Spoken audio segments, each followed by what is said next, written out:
अस्सलाम वालेकुम नाज़रीन, गजा के अंदर इस वक्त जो सूरत हाल है किसी भी इंसान की आंखों में आंसू लाने के लिए काफी है। कल की रिपोर्ट तो एक इंटरनेशनल इदारे की ये है कि गजा के अंदर भूख की वजह से एक इंसानी बहरान जन्म ले सकता है। यानी खाने पीने की अशिया की इतनी ज्यादा किल्लत हो चुकी है कि लोग भूख से भी मरने शुरू हो गए हैं। लेकिन इसराइल ने उसको चारों तरफ से इतना ज्यादा घेर रखा है और रफा खरासनी से भी जो खाने पीने की अशियाएं नहीं आने दे रहा। तो ऐसी सूरत हाल के अंदर पूरी दुनिया के अंदर बसने वाले मुसलमानों को अपने भाइयों के साथ खड़ा होना चाहिए था, अपनी खुशियों को त्याग देना चाहिए था अपने भाइयों के लिए। क्योंकि मुसलमान की मानंद एक जिस्म की तरह होती है। अगर मेरा एक हाथ कट जाएगा तो दूसरे हाथ को भी उतनी ही तकलीफ होगी जितनी इस हाथ को होती है। हम तो पंजाब के रहने वाले हैं, पूरे पाकिस्तान के अंदर आपने देखा होगा कि अगर किसी घर में फौतगी हो जाए और उसके हमसाये के घर शादी हो तो वो लोग शादियां कैंसिल कर देते हैं कि जनाब साथ वाले घर के अंदर गमी है तो हमें खुशी नहीं मनानी चाहिए। लेकिन पंजाब हुकूमत ऐसी बेगैरत और इस्लाम से इतनी कोसों दूर है कि उसके ऊपर जरा बराबर इन तमाम चीजों का गजा के अंदर जो कुछ हो रहा है उसका जरा बराबर असर नहीं हो रहा है। 28 अक्टूबर से पंजाब के अंदर जनाब वज़ीर आला मोहसिन नकवी साहब ने एक बहुत ही शानदार किस्म का इनिशिएटिव लिया है कि पंजाब के लोग बड़े उदास हैं तो उनको गाने सुनवाए जाएं, रक्स किया जाए उनके साथ। तो रंगारंग एक मेला जनाब लाहौर है के उन्वान से 16 दिन तक वो जारी रखा जाएगा, 28 अक्टूबर से लेके 12 नवंबर तक, जिसके अंदर पंजाब भर से मारूफ गुलकार आएंगे जो नाचेंगे गाएंगे, पूरे कौम को नचाएंगे। जैसे सियासतदान 76 साल से 75 साल से इस कौम को अपनी उंगलियों पे नचा रहे हैं, अब थोड़ी देर के लिए ये गुलकार आके अपने गानों पे जो है वो नचाएंगे। और इसकी टाइमिंग बड़ी दिलचस्प है जी, सुबह 8 से 10 बजे तक, दोपहर 2 से 4 बजे तक।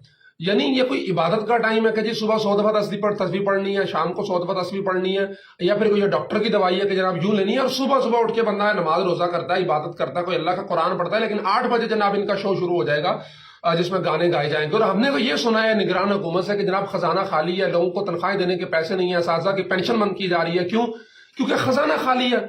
लेकिन ये जो 16 मारूफ गुलकारों को जो पैसे दिए जाएंगे तो क्या मोहसिन नकवी साहब के अब्बा की प्रॉपर्टी के अंदर से दिए जाएंगे, या फिर जो और पंजाब के वज़रा हैं वो अपनी अम्मा जो उनकी जहेज में लेके आई थी वहां से दिए जाएंगे? सब चीजें छोड़ दो यार, हर चीज आपके पास मौजूद हो, कोई इंसानियत की रमक आपके अंदर बाकी है कि गजा के अंदर क्या हो रहा है, क्या मतलब क्या कुछ नहीं कर लिया अगयार ने उम्मत मुस्लिमा के साथ। ऐसी सूरत हाल के अंदर हमें उसका अमली इजहार करना था कि उम्मत मुस्लिमा जज्दे वाहिद की तरह, एक हिस्से को तकलीफ हो दूसरा हिस्सा उसको महसूस करता है और महसूस कर रहा है।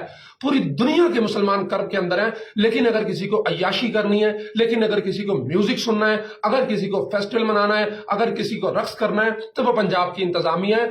और खुद तो वो बेगैरत है ही, खुद तो वो अपनी नेशनलिटी और अपनी कौमियत के नशे के अंदर इतनी मदहोश है कि जी मैं तो, मेरा गजा का मसला गजा का, मेरा कोई मसला नहीं है कि वो फेस्टिवल करवा रही है। इसके साथ साथ वो पाकिस्तानी कौम को भी अपनी तरह बेगैरत और मदहोश बना देना चाहती है कि छोड़ो मुसलमानों के मसाइल को, छोड़ो, तुम अपनी अय्याशी को देखो, अपने तुम उसको देखो, क्या बोलते हैं, रक्सो सरूर को देखो, और अपने तलज्जुज को देखो, अपने मजे को देखो, अपनी इंजॉयमेंट को देखो। इन चीजों के अंदर तो गजा वाले बेचारे 75 साल से मर रहे हैं, 2-4 और मर गए तो क्या फर्क पड़ता है? ये लोग तो यही सोच रहे हैं। मेरी गुजारिश है इस वीडियो के जरिए, खुदा के वास्ते कुछ खौफ कीजिए, कुछ गौर कीजिए। आज गजा के साथ ये हो रहा है, आप अय्याशियां मना रहे हैं, कल आपके साथ ये होगा। पूरी दुनिया आपका तमाशा देखेगी, आपका मजाक उड़ाएगी, इसी तरह रक्स और सुरूर की महफिल मुनक्किद करेगी। आपका कोई परेशान हाल नहीं होगा। क्योंकि आज जो हमारी सूरत हाल हुई है वो इसी वजह से हुई है कि माजी के अंदर किसी एक मुसलमान मुल्क के साथ या किसी एक मुसलमान खित्ते के हिस्से के साथ कुछ अगर गलत होता था तो दूसरे लोग खुश होकर मुतमईन होकर बैठ के उसको देखते थे कि उसके साथ हो रहा है, हमारे साथ तो नहीं हो रहा, हमारी अपनी याशियां पूरी हैं तो हम क्या करें। तो नतीजा ये हुआ कि मुसलमान कटते चले गए, कटते कटते नौबत ये आ चुकी है कि हर थोड़े अरसे के बाद कहीं ना कहीं पे मुसलमानों को ज़रब लगाई जाती है। और उनको पता है कि इतने इनफरादियत के अंदर इतने ज्यादा तकसीम हो चुके हैं, तासुबात के अंदर इतने ज्यादा पड़ चुके हैं कि ये एक मुसलमान दूसरे मुसलमान की मदद को नहीं आएगा। लेकिन इंशाअल्लाह आपने इस पर भरपूर आवाज बुलंद करनी है। खा वो पंजाब की इंतजामिया हो, बिलखसूस मोहसिन नकवी साहब का ही ये इनिशिएटिव हो सकता है। फाइनल अप्रूवल तो उन्होंने नहीं देना, हम तो उसी को जिम्मेदार करार देंगे। हालांकि मुझ पे पहले भी उनकी तरफ से कुछ बहुत सारे एलिगेशन लगाए गए, मैंने 1-2 वीडियोस और की थी। हमने तो हक की बात करनी है भाई, सच की बात करनी है, जो है सो है। उसके ऊपर उनकी तरफ से नाराजगी का इजहार भी किया गया 2-3 दफा, पहले भी मुझे मुख्तलिफ जराए से तो बाज़ जगह धमकाया भी गया।